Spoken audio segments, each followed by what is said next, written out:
السلام علیکم ورحمۃ اللہ وبرکاتہ۔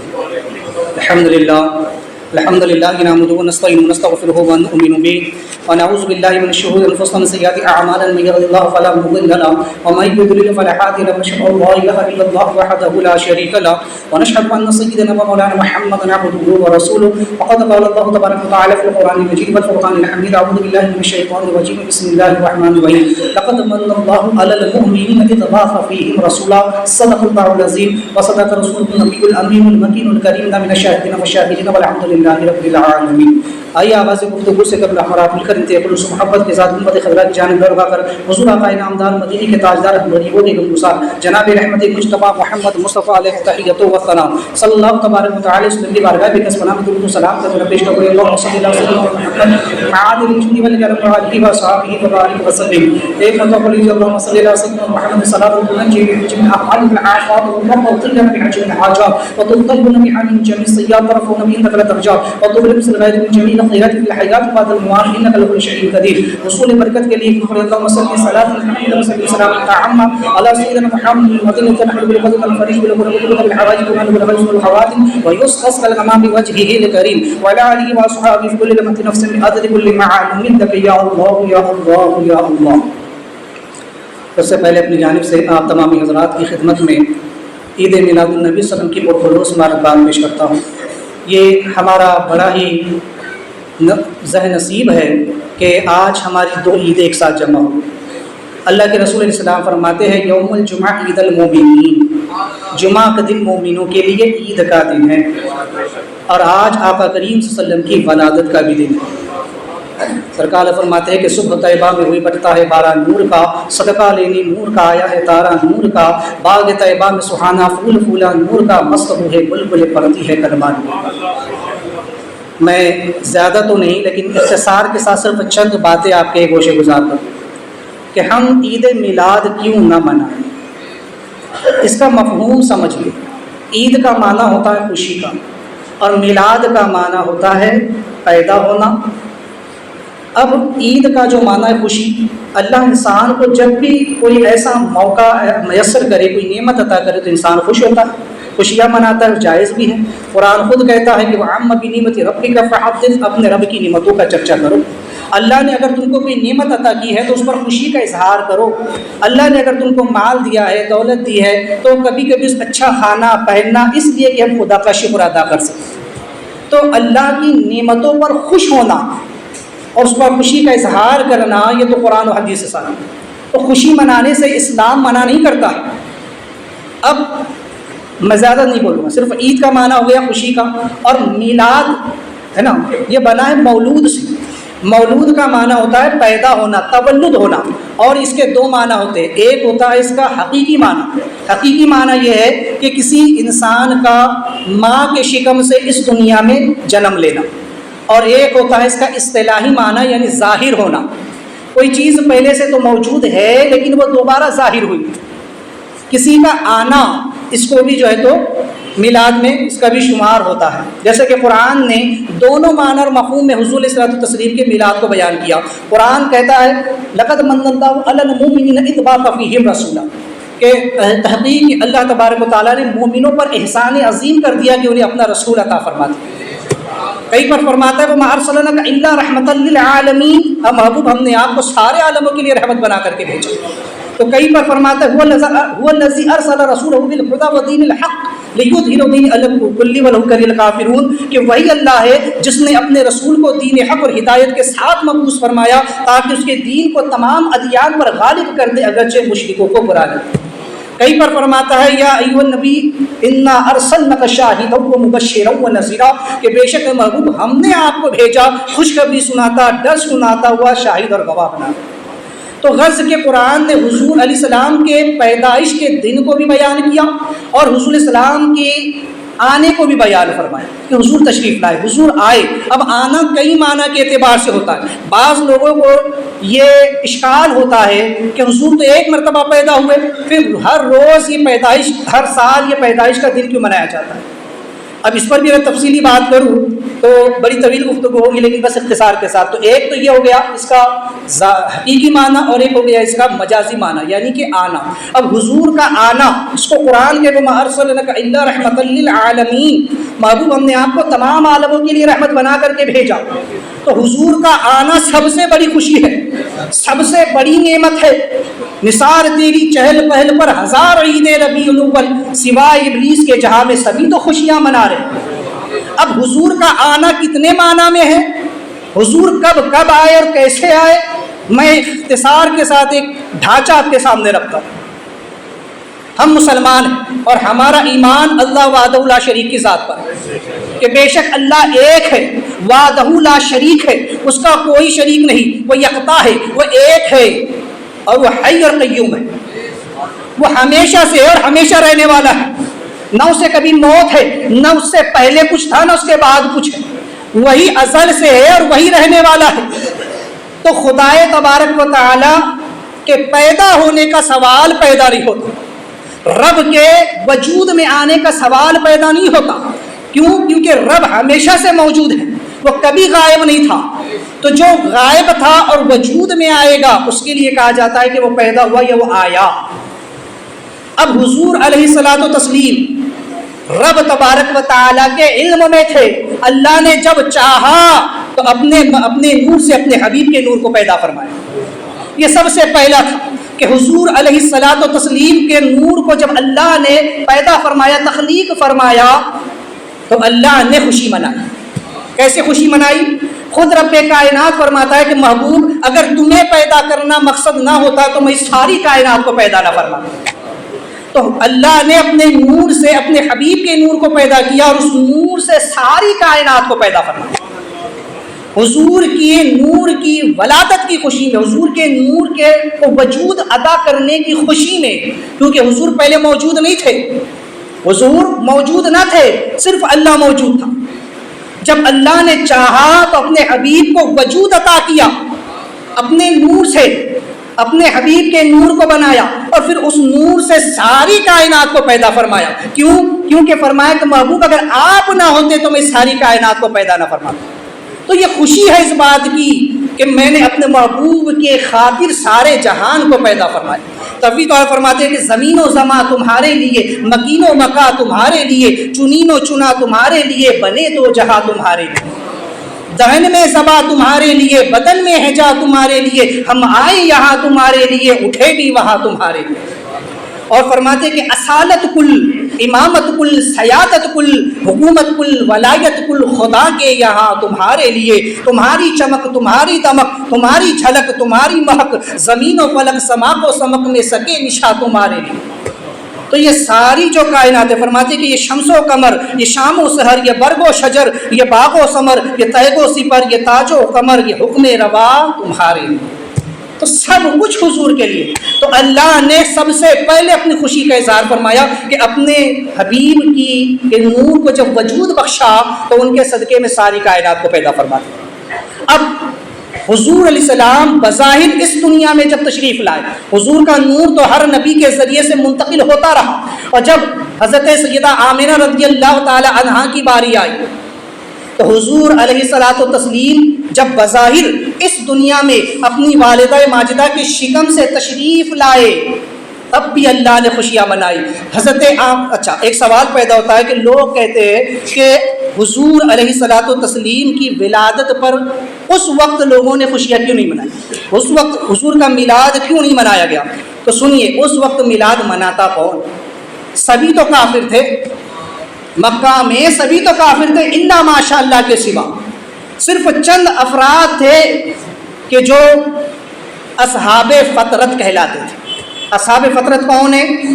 وہ کہ جن کے پاس کسی نبی کی تعلیم نہیں پہنچی، کسی نبی کی شریعت نہیں پہنچی، کسی نبی کا دین نہیں پہنچا، لیکن وہ لوگ توحید پر قائم رہے۔ انہوں نے کبھی شرک نہیں کیا، انہوں نے کبھی کفر نہیں کیا، انہوں نے کبھی بتوں کی پوجا نہیں کی، جس میں حضرت سیدنا عبد المطلب کا بھی شمار ہوتا ہے، حضرت عبداللہ حضور کے والد کا بھی شمار ہوتا ہے، حضرت آمنہ کا بھی شمار ہوتا ہے، اور چند افراد اور بھی آ جاتے ہیں۔ تو بہرحال چونکہ اس وقت ان کے علاوہ سارے لوگ تو کافر ہی تھے، تو کافر حضور کی ولادت کی خوشی نہیں مناتے، اب جب حضور کی ولادت ہوئی تو خوشی کس نے منائی؟ حضرت سیدہ آمنہ نے منائی۔ وہ خود فرماتی ہے کہ میرے بطن سے نور نکلا اور میں نے اس نور کی روشنی میں قیصر و کسریٰ کے محلات کو دیکھا۔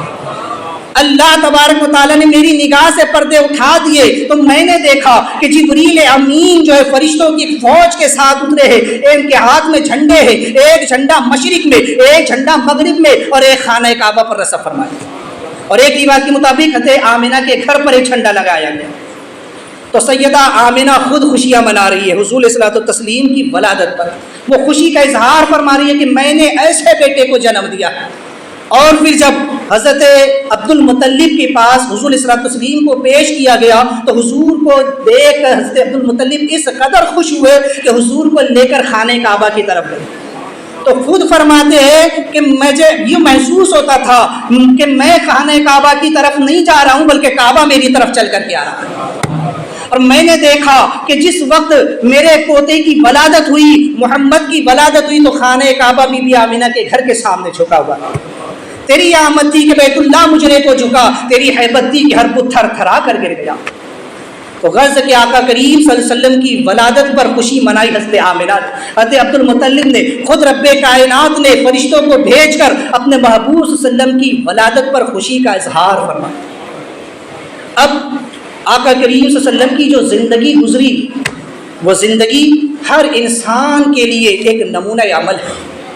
وہ لوگ کہ جو کبھی غلامی کی زندگیاں بسر کر رہے تھے، وہ لوگ جو کبھی بیچارگی کی زندگیاں گزار رہے تھے، وہ لوگ جن کا کوئی پرسان حال نہ تھا، رسول کائنات صلی اللہ تعالی وسلم نے آ کر ہر انسان پر احسان عظیم فرمایا، کبھی بیواؤں پر تو کبھی یتیموں پر، کبھی بے سہاروں پر۔ وہ لوگ جنہیں کبھی زندگی گزارنے کا طریقہ نہیں معلوم تھا، میرے آقا نے انہیں ایک ایسا دین، ایسی شریعت عطا فرمائی کہ آج تک اب اہل عرب ہر ایک کے درمیان فخر محسوس کرتے ہیں۔ تو میرے آقا علیہ الصلوۃ والتسلیم نے ہر انسان کو جینے کا سلیقہ عطا کر دیا، ان کو زندگی گزارنے کا طریقہ عطا کر دیا۔ تو غرض کے آقا کریم علیہ الصلوۃ والتسلیم کی آمد پر کیوں نہ خوشیاں منائی جائیں۔ اب آقا علیہ الصلوۃ والسلام جب مکہ سے مدینہ کو ہجرت فرماتے ہیں تو اب اس وقت حضور کی آمد پر خوشیاں منائی جا رہی ہیں۔ حضور کا آنا دیکھو، حضور خدا کے علم میں تھے، جب اللہ نے وجود بخشا تو اس وقت بھی خوشی منائی گئی، سرکار بظاہر دنیا میں تشریف لائے تب بھی خوشیاں منائی گئی۔ اب حضور علیہ الصلوۃ والتسلیم جب ہجرت فرما کر مدینہ کو تشریف لے جا رہے ہیں تو مدینہ میں اب کافر نہیں تھے بلکہ وہاں ایمان والے پہلے سے موجود تھے، کیونکہ مدینہ کے لوگ مکہ ہی میں حضور کے ہاتھوں پر آ کر ایمان قبول کر چکے تھے، وہ مسلمان ہو چکے تھے۔ جب ان کو خبر ہوئی کہ سرکار علیہ الصلوۃ والتسلیم مدینہ میں تشریف لا رہے ہیں تو ان کے جذبات کا عالم آپ دیکھیں، ان کی خوشی کا عالم آپ دیکھیں کہ جب سے انہوں نے یہ خبر سنی کہ حضور آ رہے ہیں، حضور آ رہے ہیں، تو ان کی راتوں کی نیندیں اڑ گئی۔ حضور کی آمد میں وہ لوگ بے قرار ہو گئے کہ کب حضور آئیں گے، یہاں تک کہ وہ لوگ پہاڑ کی، مدینے کی پہاڑ کی چوٹی پر جا کر بیٹھ جاتے اور انتظار کرتے کہ کب حضور وہاں سے نمودار ہوں گے، کب حضور جلوہ فرما ہوں گے، کب حضور آئیں گے۔ لوگ باری باری سے جا کر ہر رات دن ان پہاڑ کی چوٹیوں پر پہرا دیتے کہ حضور تشریف لانے والے۔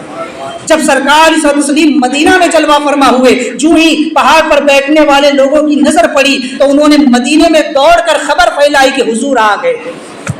اس خبر کا سننا تھا کہ تمام اہل مدینہ خوشی سے اپنے گھروں سے باہر نکل آئے، مرد، عورتیں، بچے، بوڑھے سبھی حضور کے استقبال میں باہر نکل آئے۔ عورتیں چھتوں پر بھی چڑھ گئی، یہاں تک کہ روایتوں میں آتا ہے کہ مدینے کی ساری گلیوں میں لوگ پھیل گئے اور آقا علیہ الصلوۃ والتسلیم کا استقبال کرنے لگے، مرحبا مرحبا یا مصطفیٰ، مرحبا اہلا و سہلا مرحبا۔ یہاں تک کہ تاریخ بتاتی ہے کہ انصار کی چھوٹی چھوٹی بچیاں وہ اپنے ہاتھوں میں دف لے کر کے جو گیت گا رہی تھی، طلع البدر علینا من سنیات الوداع وجب الشکر علینا ما دعا للہ داعی، وہ کہہ رہی تھی کہ ہم پر جو ہے تو ان پہاڑ کی چوٹیوں سے جہاں سے ہم لوگوں کو الوداع کرتے ہیں، لوگوں کو چھوڑنے جاتے ہیں، وہاں سے ہم پر چاند طلوع ہوا۔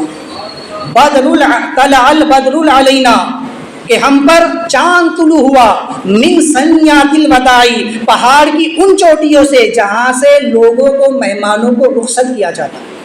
وجب الشکر علینا، اور ہم پر اس نعمت کا شکر ادا کرنا واجب ہے، ہم پر اس نعمت کا شکر ادا کرنا واجب ہے۔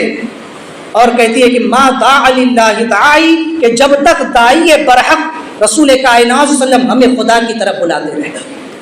اب سوال یہ ہے کہ وہ چھوٹی چھوٹی بچیاں جن کو شعور تک نہیں ہوتا ہے، وہ اشعار کیا لکھ سکتی ہیں؟ تو یہ اشعار لکھے کس نے؟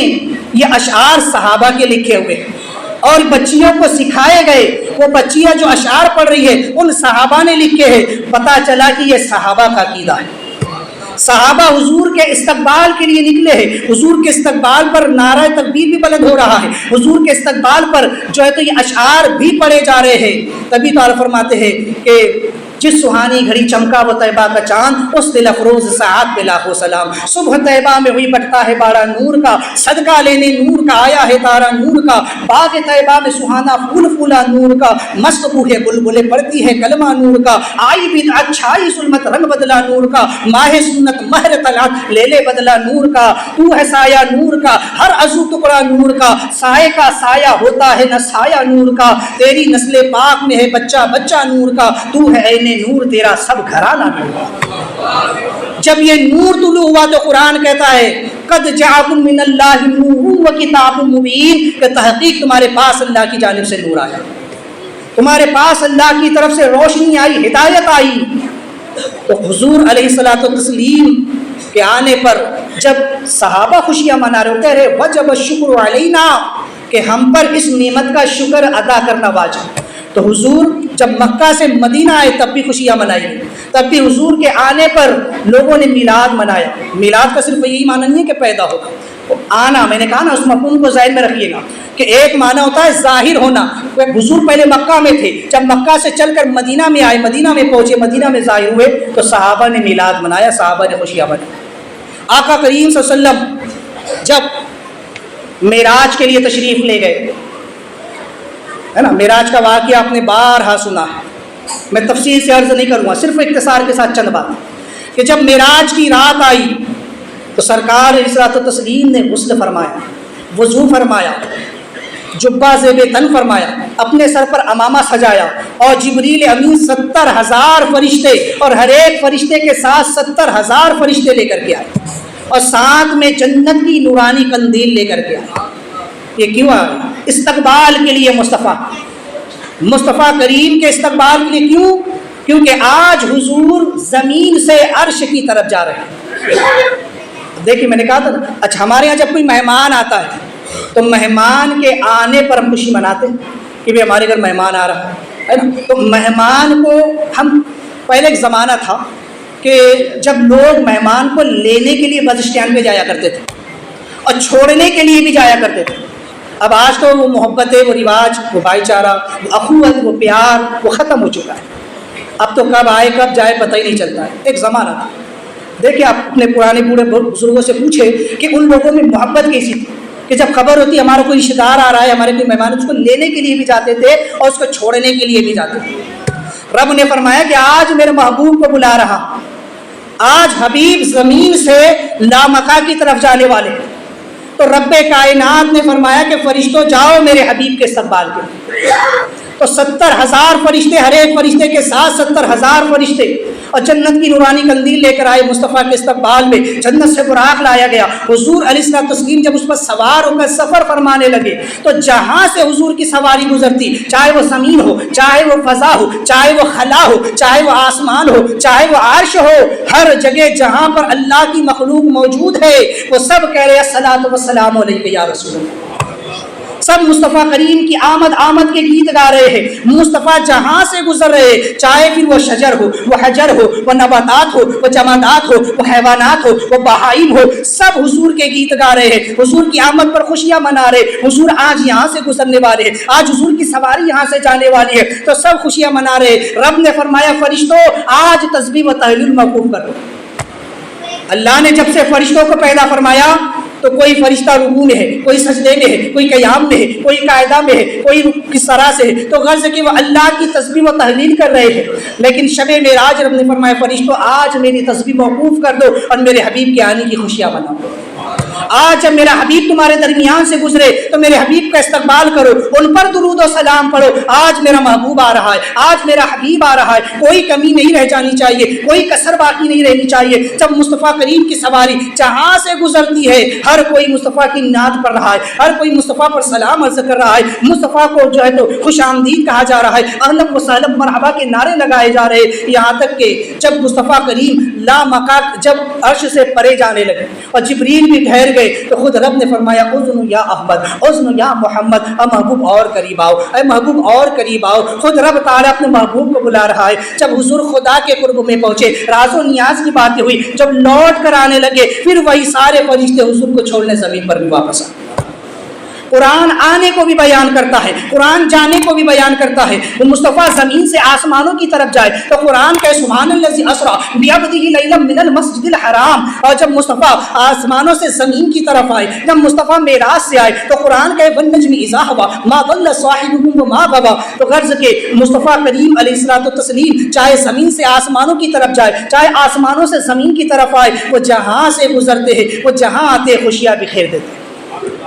ہر جگہ مصطفیٰ کا میلاد ہوتا ہے، ہر جگہ مصطفیٰ کے گیت گائے جاتے ہیں، یہاں تک کہ جنت کے درختوں کے پتوں پر بھی مصطفیٰ کریم کا نام لکھا ہے۔ تو حضور علیہ الصلوۃ والتسلیم کا آنا چاہے جس اعتبار سے ہو، حضور جہاں چاہتے ہیں آتے ہیں، جاتے ہیں، اور جہاں جاتے ہیں خوشیاں بکھیر دیتے ہیں۔ جہاں جاتے ہیں جس کے یہاں چلے جاتے ہیں اس کو خوشیوں سے مالا مال کر دیتے ہیں۔ تو پھر وہ انسان خوشی پر عید کیوں نہ منائے؟ میں نے کہا نا عید کا معنی ہے خوشی اور میلاد کا معنی ظاہر ہونا۔ اب دیکھو حضور علیہ الصلوۃ والتسلیم صرف اس دنیا میں نہیں آئے بلکہ وہ سارے عالموں کے لیے رحمت بن کر آئے، تو ہر عالم میں مصطفیٰ آتے ہیں۔ عالم ارواح بھی ایک عالم ہے جہاں روحیں رہتی ہے، یہ عالم بھی ایک عالم ہے ہم جسے عالم دنیا بھی کہتے ہیں۔ اس دنیا میں مصطفیٰ آئے تو ہم پر اللہ نے کرم فرما دیا۔ اب اس عالم سے جب ہم جاتے ہیں تو ہم کہاں جاتے ہیں؟ مرنے کے بعد قبر میں جاتے ہیں، وہ عالم برزخ ہے، تو مصطفیٰ وہاں بھی آتے ہیں۔ قرآن کا حدیث پاک میں ہے اللہ کے رسول اسلام فرماتے ہیں جب مردے کو قبر میں دفن کر دیا جاتا ہے اور فرشتے چلے جاتے ہیں تو جب لوگ چلے جاتے ہیں تو فرشتے آ کر سوال کرتے ہیں اور کہتے ہیں من ربک کا، تیرا رب کون ہے؟ ما دینک کا، تیرا دین کیا ہے؟ ما کنت تقول حقا فی ھذا الرجل، اس مرد صالح کے بارے میں تو کیا کہتا ہے؟ اب علماء اس کی تشریح کرتے ہیں اور فرماتے ہیں کہ اگر مرنے والا کافر مرتد بددین بدعقیدہ ہے تو دور سے صرف حضور کا چہرہ دکھا دیا جاتا ہے اور پوچھا جاتا ہے ان کے بارے میں کیا کہتا تھا، لیکن جو مومن ہوگا، جو ایمان والا ہوگا، جس کا خاتمہ ایمان پر ہوا، سرکار اس کی قبر میں خود تشریف لاتے ہیں۔ اور جب مصطفیٰ قبر میں آ جائے تو اس کی قبر کا کیا کہنا، اس کی قبر روشن ہو جاتی ہے، اس کی قبر حد نظر تک کشادہ کر دی جاتی ہے، اس کے سوالوں کے جواب میں آسانی پیدا کر دی جاتی ہے، اور فرشتے کہتے ہیں نم کنومت العروس، سو جا جیسے دلہن سوتی ہے۔ ارے مصطفیٰ اس کی قبر میں آ گئے، جس کی قبر میں مصطفیٰ آگے ہو، مصطفیٰ کے قدم آگے ہو، اس کی قبر قیامت تک روشن ہو جاتی ہے، اور قیامت تک وہ بے خوف ہو کر قبر میں سوتا ہے۔ تبھی تو آپ فرماتے ہیں لحد میں عشق رخ شہ کا داغ لے کے چلے، اندھیری رات سنی تھی چراغ لے کے چلے۔ اور فرماتے ہیں کہ سرکار تعالیٰ فرماتے ہیں کہ آپ کو دیکھا جان دی، قبر میں پہنچا تو دیکھا آپ نے۔ اور فرماتے حالت کہ مجرم کو نہ شرماؤ، احباب کفن ٹھک دو، منہ دیکھ کے کیا ہوگا پردے میں بھلائی۔ تو اصل حضور جب قبر میں تشریف لاتے ہیں تو اس وقت مردے کی عید ہو جاتی ہے۔ مردے کو اس سے بڑھ کر خوشی اور کیا چاہیے کہ اس کی قبر میں آقا کریم صلی اللہ علیہ وسلم تشریف لے آئے۔ تو غرض کہ وہاں اس کی عید ہے۔ اب بات وہاں تک نہیں ٹھہرتی، اب عالم برزخ کے بعد عالم محشر کا معاملہ ہے کہ روحیں جب اٹھ کر محشر میں پہنچیں گی تب وہاں سب پریشان ہو، ہر انسان نفسی نفسی کر رہا ہوگا، ہر انسان کہہ رہا ہوگا ہاں اب میرا کیا ہوگا، میں کہاں جاؤں، کس کا منہ تکوں، کس سے مدد مانگوں۔ لوگ اپنے پسینے میں شرابور ہو رہے ہوں گے، لوگ حیران ہوں گے، پریشان ہوں گے، سرگردہ ہوں گے۔ اس وقت سب لوگ مدد مانگنے کے لیے آدم علیہ السلام کے پاس جائیں۔ لیکن آدم علیہ السلام کہیں گے اذهبوا الی غیری، آج کسی اور کے پاس جاؤ، کسی اور کی طرف جاؤ، لہٰذا وہ نوح علیہ السلام کے پاس آئے۔ نوح علیہ السلام بھی کہیں گے اذهبوا الی غیری، کسی اور کے پاس جاؤ، وہ ابراہیم علیہ السلام کے پاس آئیں گے۔ حدیث پاک میں یہ اختصار کے ساتھ بیان ہوا۔ علماء اس کی تشریح میں فرماتے ہیں کہ جتنے انبیاء تشریف لائے ہیں، آدم علیہ السلام سے لے کے عیسیٰ علیہ السلام تک، تمام اولین و آخرین، آدم علیہ السلام سے لے کر آقا کریم صلی اللہ علیہ وسلم کی امت تک کے تمام انسان جو دنیا میں پیدا ہوئے، سب کے سب آدم علیہ السلام سے لے کے عیسیٰ علیہ السلام تک جا کر سب نبیوں سے مدد مانگ لیں، مگر سب کہیں گے اذهبوا الی غیری، اذهبوا الی غیری، آج کسی اور کے پاس جاؤ، آج فلاں کے پاس چلے جاؤ۔ لیکن جب لوگ اخیر میں پہنچیں گے نا سیدنا عیسیٰ علیہ السلام کے پاس، تو بعض راوی فرماتے ہیں کہ اس وقت کا منظر یوں ہوگا کہ ادھر لوگ عیسیٰ علیہ السلام کی بارگاہ میں پہنچیں گے مدد مانگنے کے لیے۔ اچھا، ایک نبی سے دوسرے نبی تک جانے میں 1000 سال کا فاصلہ لگے گا لوگوں کو، 1000 سال کا فاصلہ میدان محشر۔ بہرحال اب میں اس کی تفصیل میں نہیں جاتا۔ اب مفسرین علماء فرماتے ہیں کہ منظر یوں ہوگا کہ تمام لوگ حضرت سیدنا عیسیٰ علیہ السلام کی بارگاہ میں پہنچیں گے اور کہیں گے آج آپ ہماری دستگیری فرمائیں، آج آپ ہماری مدد فرمائیں۔ اور ٹھیک وہ وقت ہوگا کہ جب اللہ تبارک و تعالیٰ کے عرش پر حضور کے لیے کرسی رکھی جائے گی اور سرکار بڑی شان کے ساتھ عرش الہی پر جلوہ فرما ہوگا، سرکار بڑی عظمت کے ساتھ، بڑی شان و شوکت کے ساتھ عرش پر تشریف لا رہے ہوں گے۔ ادھر لوگ عیسیٰ علیہ السلام سے مدد کی گہار لگا رہے ہوں گے اور ادھر حضور علیہ السلام جو ہے تو ایک جلوس کی شکل میں عرش پر آئیں گے اور اس کرسی پر جلوہ فرما ہوں گے۔ اعلیٰ نے اسی کو فرمایا ہے کہ عرش حق ہے مسند رفعت رسول اللہ کی، دیکھنی ہے حشر میں عزت رسول اللہ۔ اب سارے لوگ جو پریشان ہوں گے عیسیٰ علیہ السلام سے کہہ رہے ہوں گے، تو اب عیسیٰ علیہ السلام کہیں گے اذهبوا الی محمد، وہ دیکھو محمد آ گئے، وہ دیکھو ختم الرسول آ گئے۔ سارے لوگوں کی نظر جب عرش کی طرف پڑے گی، مصطفیٰ کی سواری آ رہی ہوگی اور سارے لوگ ادب سے اپنے سروں کو جھکا لیں گے۔ اب حالت فرماتے ہیں کہ کاش محشر میں جب ان کی آمد ہو اور بھیجے سب ان کی شوکت پہ لاکھوں سلام، مجھ سے خدمت کے قدسی کہے ہاں رضا، مصطفیٰ جان رحمت پہ لاکھوں سلام۔ کہتے ہیں اس وقت جب مصطفیٰ میدان محشر میں آئیں گے، میدان محشر میں تشریف لائیں گے اور تمام اولین و آخرین حضور کے قدموں میں جمع ہوں گے، کیونکہ حضور فرماتے ہیں انا خاتم النبیین لا نبی بعدی، میں آخری نبی ہوں، میرے بعد کوئی نبی نہیں، میں حاشر ہوں، میں عاقب ہوں، میرے قدموں میں حشر ہوگا، میرے پاس سارے لوگ جمع ہوں گے، تمام اولین و آخرین میرے قدموں میں ہوں گے۔ تو سارے لوگ وہاں پہنچ کر اب حضور کی تعریف کریں گے، اب حضور کی حمد پر، اب حضور کی ثنا کریں گے، حضور کی نعتیں پڑھیں گے۔ دنیا میں جو انکار کرتے ہیں وہ بھی مانیں گے، ہے نا، چاہے وہ کافر ہو، مشرک ہو، مرتد ہو، منافق ہو، بددین ہو، بدعقیدے ہو، جتنے ہیں وہ سب بھی مانیں گے۔ اس لیے حضرت نے کہا ہے آج لے ان کی پناہ، آج مدد مانگ ان سے، کل نہ مانیں گے قیامت میں اگر مان گئے۔ آج مان جا ان کی عظمت کو، آج سمجھ جا ان کی رفعت کو، اگر تو نے آج نہ مانا تو قیامت میں پھر وہ نہ مانیں گے۔ اس دن تیرا ماننا کوئی فائدے کا نہیں، اس دن تو دیکھ کر سبھی مانیں گے۔ اس دن تو جب مصطفیٰ کی سواری عرش پر آ رہی ہوگی اور مصطفیٰ بڑی کر و فر کے ساتھ جب کرسی پر جلوہ فرما ہوں گے، وہ منظر ایسا دلکش ہوگا کہ ہر ایک کی نگاہیں جھک جائے گی اور ہر کوئی مصطفیٰ کی تعریف کر رہا ہوگا۔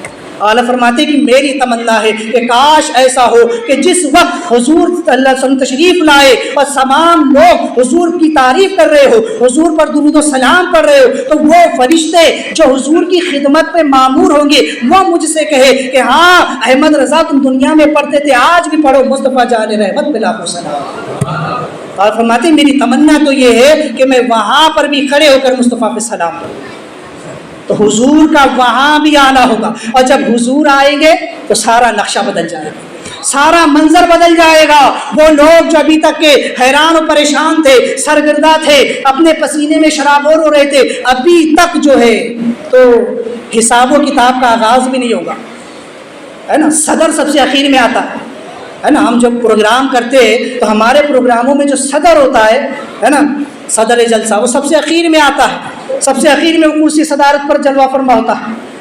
آقا کریم تمام لوگ جب میدان محشر میں جمع ہوں گے، حضور سب سے اخیر میں، ویسے تو آئیں گے سب سے پہلے، سرکار فرماتے ہیں قبر سے سب سے پہلے میں اٹھوں گا، لیکن عرش پر جب حضور آئے گے اور جب کرسی پر جلوہ فرما ہوگے، اس وقت تک کتنا عرصہ بیت جائے گا؟ اس کی کوئی گارنٹی نہیں، کیونکہ میدان محشر میں ایک دن 50,000 برس کا ایک دن ہے۔ اور میں نے کہا کہ مفسرین فرماتے ہیں کہ آدم علیہ السلام سے لے کر نوح علیہ السلام تک لوگوں کو آنے میں 1000 سال کا وقفہ لگ جائے گا۔ اب آپ سوچیں کہ سارے نبیوں کے پاس لوگوں کو جانا ہے، سب سے مدد مانگنی ہے، میدان محشر میں کتنا عرصہ گزر رہا ہو، کتنا وقت گزر رہا ہو، لیکن ابھی تک حساب کتاب شروع نہیں ہوگا۔ جب حضور آئیں گے اور کرسی صدارت پر جلوہ فرما ہوگے، عرش الہی پر جلوہ فرما ہوگے، اب آقا کریم صلی اللہ علیہ وسلم کے آنے کے بعد حساب و کتاب شروع ہوگا۔ اب لوگوں کو میزان پر لایا جائے گا، سارا نقشہ ہی بدل جائے گا۔ اب کوئی میزان پر ہوگا، کوئی پل صراط پر ہوگا، کوئی جو ہے تو حوض کوثر پر ہوگا۔ اب ہر کوئی حضور کو پکار رہا ہوگا، ہر کوئی حضور کو تک رہا ہوگا۔ میزان پر جب لوگوں کے نام اعمال تولے جا رہے ہوں گے تو کوئی حضور کو پکار رہا ہوگا کہ یا رسول اللہ تشریف لائے، میں تو میرا کام بگڑا جاتا ہے، میرے اعمال بڑے کم نکل رہے ہیں، میرے نیک اعمال میں کمی ہے۔ حضور اس کی دستگیری فرمانے کبھی میزان پر پہنچیں گے، اس کا نیکیوں کا پلہ بھاری کریں گے۔ کبھی کوئی پیاسا حضور کو پکارے گا تو حوض کوثر سے اس کو سیراب کر رہے ہوں گے، کسی کو فرشتے پکڑ کر جہنم کی طرف لے جا رہے ہوں گے تو حضور کو پکارے گا، حضور اس کی مدد کے لیے تشریف لائیں گے اور حضور اللہ کی بارگاہ میں اس کے لیے شفاعت کریں گے۔ کوئی پل صراط سے گزر رہا ہوگا، اسے گزرنے میں کٹھنائی ہو رہی ہوگی، وہ حضور کو پکارے گا تو حضور فرمائیں گے ربی سلم امتی، ربی سلم امتی، اے اللہ میری امت کو سلامتی سے گزار دے۔ ہر جگہ حضور تشریف لائیں گے، ہر جگہ حضور کا جلوہ ہوگا، اور اس شان سے ہوگا کہ لوگ رو رہے ہوں گے میدان محشر میں، لیکن جس کے پاس حضور آ جائیں گے وہ ہنستا ہوا جنت میں جائے گا۔ پیش حق مصداق شفاعت کا سناتے جائیں گے، آپ روتے جائیں گے، ہم کو ہنساتے جائیں گے۔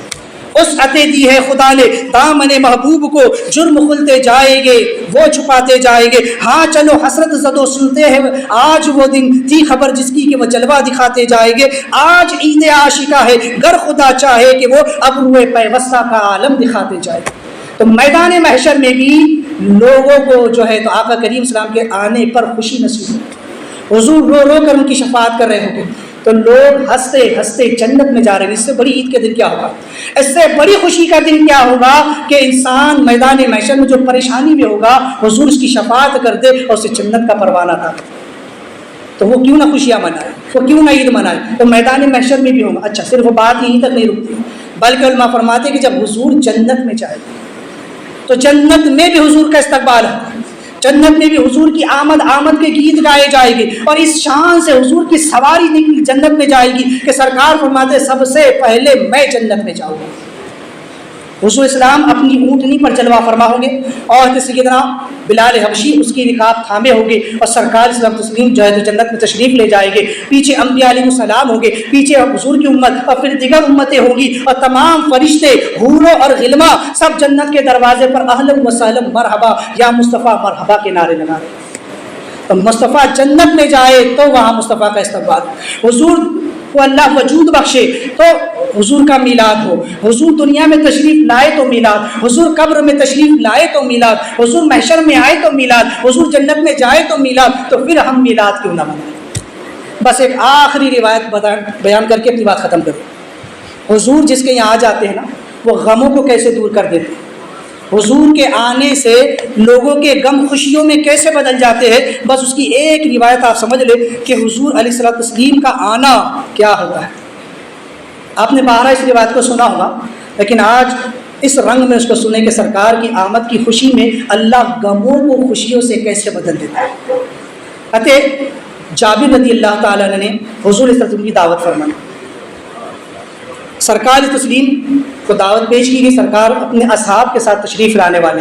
حضرت جابر نے اپنے پورے گھر کو سجایا، پورا گھر جو ہے تو سنوارا گیا، صاف ستھرا کیا گیا، آپ کی اہلیہ اور آپ نے مل کر جو ہے تو پورے گھر کو سجایا کہ آج حضور تشریف لانے والے، کوئی کمی کسر نہیں رہنی چاہیے، کوئی جو ہے تو چیز میں کمی نہیں رہنی چاہیے، پورے گھر کو جو ہے تو صاف ستھرا کر لیا گیا۔ حضرت جابر نے بکری کا بچہ ذبح کیا اور اسے بنانے کے لیے دے دیا، پڑوس سے چند عورتیں اور بلا لی گئی تاکہ کھانا بنایا جائے۔ اب حضور کی آمد کی خوشی ہے، سبھی پورے گھر میں خوشیوں کی لہر دوڑ گئی کہ آج سرکار ہمارے گھر آنے والے، سنا ہے آپ ہر عاشق کے گھر تشریف لاتے ہیں، میرے گھر میں بھی ہو جائے چراغا یا رسول اللہ۔ آج حضرت جابر کی قسمت اوج سریا پر ہے کہ سرکار تشریف لانے والے ہیں. آپ کے بڑے بیٹے نے اس منظر کو دیکھا کہ جب آپ نے بکری کا بچہ ذبح کیا تو اس نے اپنے چھوٹے بھائی کو لٹا کر اس کو ذبح کر دیا. اس طرح چھوٹا بھائی جو ہے انتقال کر گیا. اب جب ماں نے اس منظر کو دیکھا تو بڑے بیٹے کو پکڑنے کے لیے دوڑی تو وہ چھت پر چڑھا اور وہاں سے گر کے اس کا بھی انتقال ہوا. اب دونوں بچوں کا انتقال ہو چکا ہے. ماں نے دونوں کے لاشیں اٹھائے اور ایک کمرے میں لے جا کر کے رکھ دی. اب مجھے بتائیے ہمارے اور آپ کے گھر میں کسی کا انتقال ہو جائے, ہمارے گھر میں کتنی بھی بڑی تقریب ہو ہم اس کو ختم کر دیتے ہیں. کسی کے یہاں شادی ہونے والی ہو لیکن گھر میں میت ہو جائے تو شادی پوسٹ پون کر دی جاتی ہے. کسی کے گھر میں کوئی تہوار, لوگ تو ایسا ہے کہ تہوار بھی نہیں کرتے, بولے جان ہمارے وہ کچھ جاہلانہ ہی رسم زیادہ ہی ہو جاتی ہے ہمارے یہاں. بولے یہ تہوار میں نہیں ہمارے نہیں ہوگا, بولے ہمارے خالہ کی موت ہوگی, چھوت ہو گئی, بہرحال ہم اس طرف نہیں جاتا. تو لوگ تو اپنی خوشیاں جو ہے تو نہیں مناتے جب غم آ جاتے ہیں, لیکن مصطفیٰ کا آنا کوئی عام آنا نہیں. حضرت جابر رضی اللہ تعالیٰ عنہ اور آپ کی اہلیہ جو کہ صحابیہ ہے انہوں نے کہا کہ حضور کے آنے میں کوئی کمی نہیں ہونی چاہیے. گھر میں 2 بیٹوں کی میت پڑی ہوئی ہے, اور اسے بھی ہر ماں باپ کو اپنی اولاد سے بےحد محبت ہوتی ہے. کون نہیں چاہتا کہ ہم اپنی اولاد سے محبت کریں, اسے تکلیف پہنچتی ہے تو ماں باپ بے قرار ہو جاتے, لیکن 2 بچوں کے لاشیں پڑے ہوئے ہیں. لیکن پھر بھی حضور کی آمد میں کوئی کمی نہیں رہنی چاہیے. حضرت جابر کو جب خبر ہوئی تو ماں اور باپ کے دل پر کیا گزری ہوگی. دل پر انہوں نے صبر کا پتھر رکھ لیا, لیکن اپنی زبان پر شکوہ نہیں آنے دیا, آنکھ میں آنسو نہیں آنے دیا, بلکہ چہروں سے یہ ظاہر کیا کہ آج بھی ہم خوش ہیں کہ آقا کریم صلی اللہ علیہ وسلم تشریف لائے, سرکار تشریف لائے. اور جب دسترخوان پر بیٹھے کھانے کے لیے تو غیب دا نبی نے فرمایا, لوگ کہتے ہیں نبی کو غیب کی خبر نہیں, میرے آقا نے فرمایا جابر تمہارے بچے کہاں ہے؟ کہا کہ یا رسول اللہ کہیں کھیل رہے ہوں گے. کہا کہ نہیں اپنے بچوں کو بلاؤ, آج تو ان کے ساتھ کھاؤ. اب حضرت جابر رضی اللہ تعالیٰ اپنے آپ کو روک نہیں سکے, بے اختیار رو پڑے, کہنے لگے یا رسول اللہ آج یہ واقعہ ہو گیا ہے, یہ ماجرا ہو گیا ہے, میرے دونوں بچے انتقال کر گئے ہیں. مصطفیٰ کریم نے فرمایا دونوں کو میرے پاس لے کر کے آؤ, ان کے لاشیں میرے پاس لاؤ. جب وہ لاشیں لائے گئے تو مصطفیٰ کریم نے وہ مبارک ہاتھ جس کو قرآن کہتا ہے ید اللہ فوق ایدیہم, ان کے ہاتھوں پر اللہ کا ہاتھ ہے, جب اس مبارک ہاتھ کو سرکار نے ان دونوں بچوں کے جسموں پر پھیرا تو وہ زندہ ہو کر کے کھڑے ہو گئے. اب وہ گھر جو ماتم کا دا بنا ہوا تھا وہ جو ہے تو خوشیوں کا گہوارہ بن گیا. وہ گھر جس میں ماتم تھا اب وہ گھر خوشیوں سے بھر گیا. اب دوہری خوشی ہو گئی کہ بیٹے بھی زندہ ہو گئے, سرکار بھی تشریف لے آئے. اب انسان غموں میں ہو اور اچانک اسے خوشی مل جائے تو اس کے دل کا عالم کیا ہوتا ہے, اس کی خوشی کا اندازہ کوئی نہیں لگا سکتا. حالت فرماتے ہیں کہ ان کی مہک نے دل کے گنجے کھلا دیے ہیں, جس راہ چل دیے ہیں کوچے بسا دیے ہیں. جب آ گئی ہے جوش رحمت پہ ان کی آنکھیں جلتے بجھا دیے ہیں, روتے ہنسا دیے ہیں. ایک دل ہمارا کیا ہے آزار اس کا کتنا, تم نے تو چلتے پھرتے مردے جلا دیے ہیں. اور ان کے نثار کوئی کیسے ہی رنج میں ہو, جب یاد آ گئے ہیں سب غم بلا دیے. جب مصطفیٰ آ جاتے ہیں تو سارے غم دور ہو جاتے ہیں. وہ گھر جو گھر غم کا ماحول بنا ہوا تھا, دل پر ایک صدمہ تھا, ہے نا, فرماتے جب آ گئی ہے جوش رحمت پہ ان کی آنکھ, ہے نا, پہلے سمجھے کہ ایک دل ہمارا کیا ہے آزار اس کا کتنا, آزار کہتے ہیں دکھ درد تکلیف صدمے, کہ انسان کو جب کوئی تکلیف پہنچتی ہے انہوں اچانک انسان کے ساتھ ہو جائے, میت ہو جائے, موت ہو جائے, کوئی ایکسیڈنٹ ہو جائے تو اچانک انسان کا دل بیٹھ جاتا ہے. بالکل انسان کہ جیسے اس کے بدن میں خون نہیں, اس کے بدن میں طاقت نہیں رہ جاتی ہے نا, اس کی حالت کیا ہوتی ہے. تو ایک دل ہمارا کیا ہے آزار اس کا کتنا, فرماتے ہیں کہ یا رسول اللہ ہمارے دل پر کتنا بھی بڑا بوجھ ہو لیکن تم نے تو چلتے پھرتے مردے جلا دیے ہیں. یا رسول اللہ آپ جہاں پہنچ جاتے ہیں یا جس دل پر آپ کی نظر پڑ جاتی ہے اس مردہ دل کو آپ زندہ فرما دیتے ہیں. دو معنی ہے, حقیقی معنی بھی ہے اور مجازی معنی بھی ہے. حقیقی معنی میں حضور نے مردے بھی زندہ کیے ہیں, اور مجازی معنی یہ ہوتا ہے کہ انسان کا دل جو گمراہی میں ہو جب حضور کی توجہ پڑ جائے تو وہ نور کا گہوارہ بن جاتا ہے. جب انسان کے دل پر غموں کا بوجھ ہو اور حضور توجہ کر دے تو وہ غم خوشی میں بدل جاتے ہیں. تو فرماتے ہیں کہ جب آ گئی ہے جوش رحمت پہ ان کی آنکھیں جلتے بجھا دیے ہیں, روتے ہنسا دیے. ابھی جو ماں باپ رو رہے تھے اب وہ خوشی سے ہنس پڑے ہیں, ان کے نثار کوئی کیسے ہی رنج میں. اسی لیے اعلیٰ فرماتے انسانوں کو کیسا ہی غم ہو, کیسی مصیبت آ جائے، کیسی پریشانی آ جائے، جب یاد آ گئے سب غم بھلا دیے۔ حضور فرماتے ہیں کہ لوگوں جب تم غموں میں گھر جاؤ، جب تمہارے غم بڑھ جائے، تم پر مصیبتیں آ جائے، تو مجھ پر درود پڑھنا، اللہ تمہارے سارے غموں کو دور کر دے گا۔ کیوں؟ کیونکہ جب درود پڑھو گے تو حضور کو یاد کرو گے، اور جب حضور کو یاد کرو گے تو اللہ غموں کو خوشیوں سے بدل دے گا۔ تو حضور کی یاد غموں کو خوشی میں بدل دیتی ہے۔ تو ہم میلاد کیوں نہ منائیں، حضور کی آمد کا ذکر کیوں نہ کریں۔ یقیناً قابل مبارکباد ہے وہ لوگ جنہوں نے آقا کریم صلی اللہ علیہ وسلم کا میلاد منایا، اپنے گھروں کو، محلوں کو، مساجد کو سجایا۔ اب اپنے دلوں کو بھی سجا لے، اپنی زندگیوں کو بھی سجا لے، اپنے ظاہر اور باطن کو بھی سجا لے، تاکہ اس دنیا میں بھی کامیاب ہو جائے اور آخرت میں بھی کامیاب ہو جائے۔ اللہ تبارک و تعالیٰ کی بارگاہ میں دعا ہے کہ مولا کریم ہم تمام کو حضور علیہ الصلوۃ والتسلیم کے اس مبارک دن سے وافر حصہ عطا فرمائے، اور اس دن کو تمام مومنوں کے لیے مبارک سے مبارک تر فرمائے، اور ہماری زندگیوں میں ہمیں انقلاب لانے کی توفیق عطا فرمائے۔ وما علینا الا البلاغ۔ قرآن تو غلطی توبہ کرتا ہوں، استغفر اللہ ربی من کل ذنب واتوب الیہ، لا الہ الا اللہ محمد رسول اللہ۔